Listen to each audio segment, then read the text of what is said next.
Hi, my name is Daniel Parker. This is the Week 5 discussion.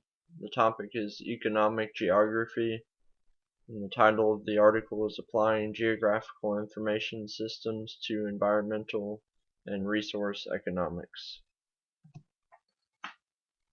For my discussion points and takeaways for this article, I believe that social interaction and its effects on the surrounding environment and vice versa play a large role in environmental and resource economics. This is also one of the more difficult aspects to convey in spatial terms, and by this I mean typically the social interaction is not associated with a spatial aspect, so this has to be tied together somehow, and also the social units, if you will, similar to block groups or census tracts. Social interaction happens within neighborhoods typically, and these are defined differently by different users and different researchers. So this can be a very hard topic to line up with your other data. Second point, GIS methods and variables within hedonic models account for a large part of GIS usage in environmental economics. These models try to represent what the buyer thinks in regard to their opinion and preference on different things.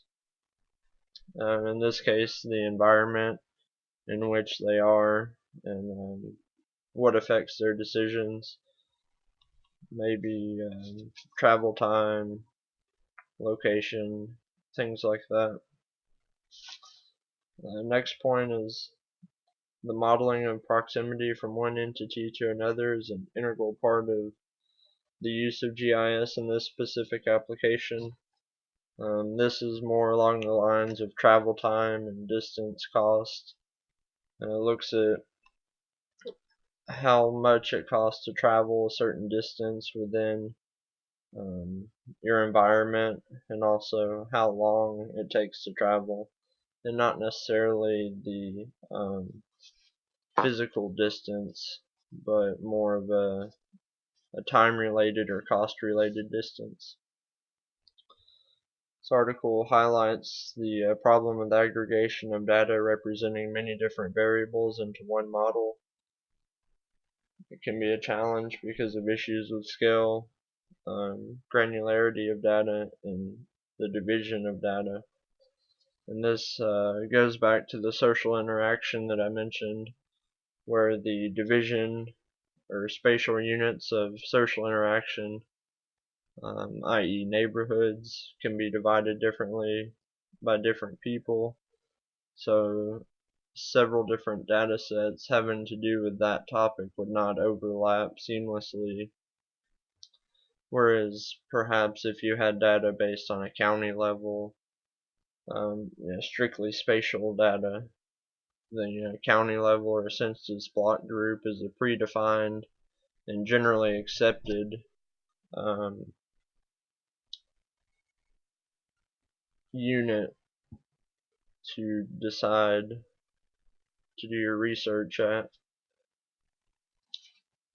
And finally, raster-based models utilizing remotely sensed data are useful but have their limitations. And this goes back to the scale aspects that we've discussed in previous papers. The scale, the more detail there is in, say, remotely sensed data, the more it's going to cost. That leads to the economic downside of it. Remotely sensed data is a great tool, but can be very expensive and cost prohibitive. And also the accuracy of your sensors can affect this also. Those are the the things that stuck out to me the most while reading this paper. And then lastly, I have my questions that will be posted. What other functionalities of GIS could be used to improve the cohesion of spatial problem solving within the realm of environmental and resource economics that were not mentioned in this paper? Based on the research and methods used for the topic at hand in this paper, how do you think these results would be best presented? Whether in a 3D model, or perhaps give the different map types and why you feel that way. Number 3, do you feel that the social interaction aspect of studies conducted were represented correctly? If yes, explain why. If no, how would you have done it? And by this I mean the how the social interaction is tied to the spatial aspect of the study.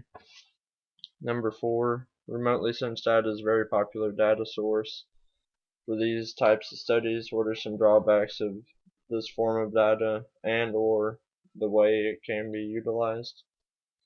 Number 5, as it pertains to the topics discussed in the paper, do you feel that using a raster model or vector model is superior, and why? That is all I have for the week 5 discussion. Thank you very much, and I look forward to seeing your answers.